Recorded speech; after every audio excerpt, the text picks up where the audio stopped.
Hey guys, what's going on? I'm just walking around to see what my dad wants to do for his new video. I think we're gonna do a follow-up video. I don't know.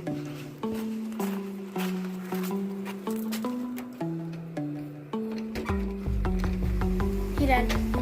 Hey, what's up, buddy? What you doing? I'm just coming down here to see what you want to do for your new video. Oh, well, I was down here cleaning up, and I was deciding to read up on the green terror. It's one of the fish that one of the local fish keepers wants to bring us because it seems to be giving her a problem. And so what I'm looking at is their temperament. So it's territorial and aggressive. It's going to need a temperature, pretty much what we keep the room at, 68 to 77. Should be good on our flake food and cichlid foods. Yeah, it should be pretty cool. Looks like it's a northwestern South American, occurring western Ecuador and central Peru. So that'll be a fun little addition to the fish room. So we should probably have to get ready for him next weekend. But we do have some other things we got to talk about. Let's take a look over here. Let's do a follow-up. I know you guys, if you watch some of our other videos, you probably remember our bottle filters that we designed. Or actually, we didn't design them, but we followed the instructions from the DIY King, Joey Mullins, aka Waru Joey. And you can see the back one is filthy, and that's all that's from moving stuff around in the tanks and just kicking stuff up.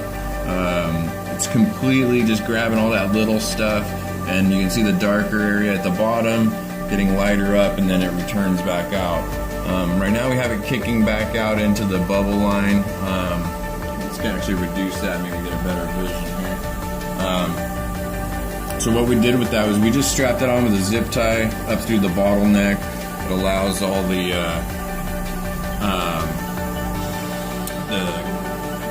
mulm and waste and little extra food particles to get sucked up through there. It's also next to the heater, so it gets a good exchange of temperature. We also have this one here, which we have a biological filtration. So you have little beneficial bacteria developing and growing within this column here, and then it comes up, and we can adjust our bubble intake with our little adjustment here on the side. A little adjustment here. And you can get these at most any fish store. It usually comes with a power head, so you can open that back up and you can re-aerate, as you can see, into the fish tank. We move this tank around a little bit. You can see the reef has been I guess you could say the reef has been kind of redesigned so that it gives a little more breakup. Especially with the cichlids, you need to have them separated a little bit every now and then. You need to reset the fighting zone. That blue spot is really looks nice. Yeah, I love those colors. I wish I had the other half of it still, but we got rid of that a while ago. One of the other things that I want to talk about is lighting options. Lighting your fish room or your aquarium can be really expensive. And one of the easiest ways to do it is with LEDs. And what we did was we took the old traditional tops here. Let's see, I got one outside. So this is just an old light housing. See, it's just got the grates on here are perfect too. If it doesn't have the grates, you can still just poke holes or cut holes through the Dremel, drill it out, and run your zip ties.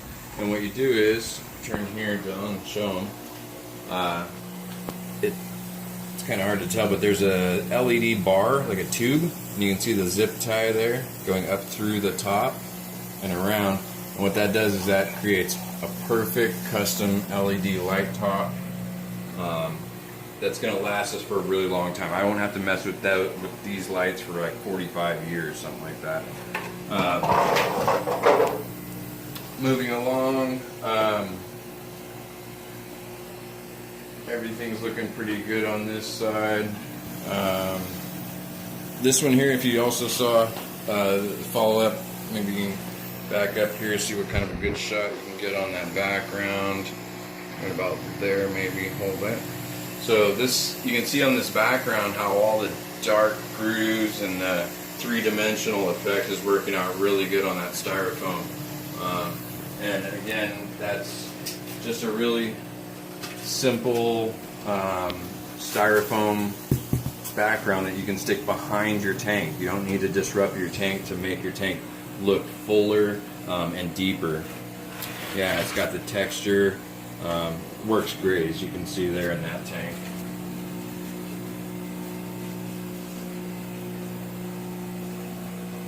So another thing, moving on down here, you can see we've added our buddy Rufio. What we got there? It looks so nice. Yeah, it looks great. This is another one of our styrofoam backgrounds. This one's actually in the tank. Maybe you can do a little up. Can you get up there a little bit with that and tilt it down maybe? There you go, perfect. So this one you can see is actually in the tank. So this is actually, you know, got a shelf here, and they can swim under this little awning. It's fabulous. The fish love it. And that was all sculpted from one background piece from like a packing material. Also, if you look up here, that one's the primary. That's my favorite styrofoam background. We'll get to that here. I'll get you the ladder here, though. First, let's show him Rufio. Rufio, Wow. He was an adoption that we took in, and he is just super cool. We love having him around. He just kind of hangs out all day, does his thing. We also turned around the cave. That's Toothless. Whoops. He's also I guess you'd say an adoption. Friend of ours just didn't care for the way he was being cared for, so we took him in and we got him all set up now. So he's kind of spoiled. We gotta get some crickets soon. Our quarantine tanks, you see here that we did, running great. We got our bubble action. This is how white the tank should be, or your filter should be when we first put them in. You can really see this versus what we originally showed you in the first tank. That color change is just dramatic. Let's see here. Oh, real quick, these are going to be the jewels, the baby jewels that we got going, and the baby Dempseys. They're doing super. That's a Dempsey baby right here, and that's a jewel baby. All right. And oh yes, okay. So Dylan, we're gonna have to step back a little bit here so we can give you some room.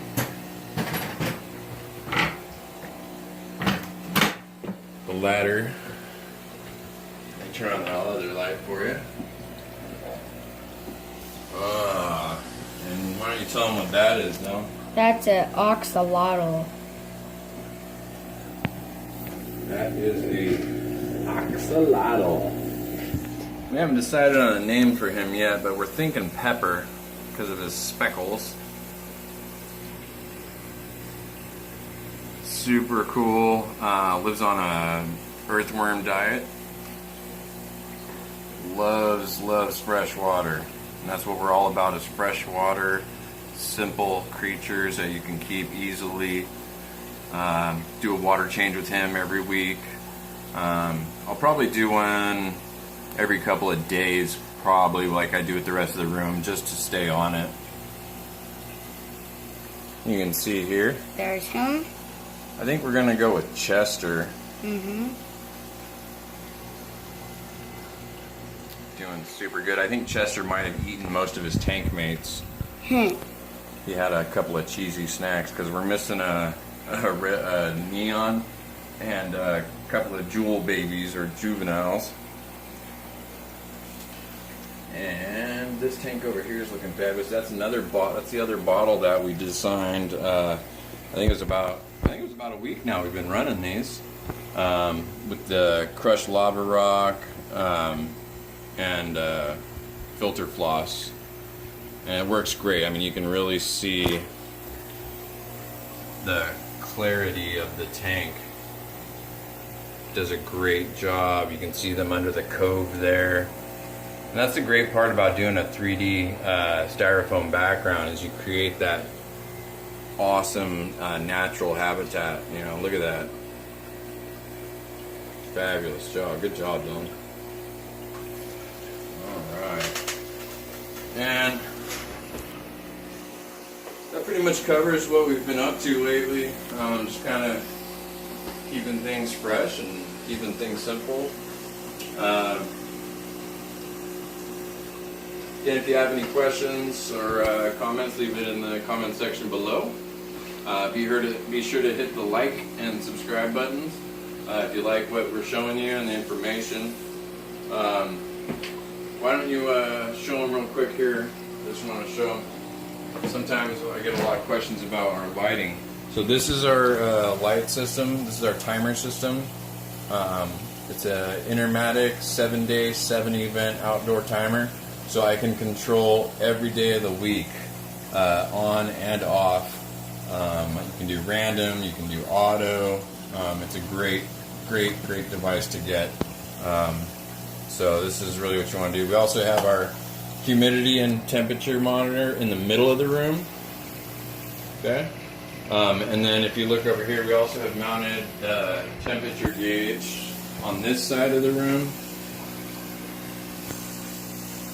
And then on the other side, back over here, the wall of tanks is what I call this one, we have a humidity, so we can keep track of basically all sides of the room of just what's going on.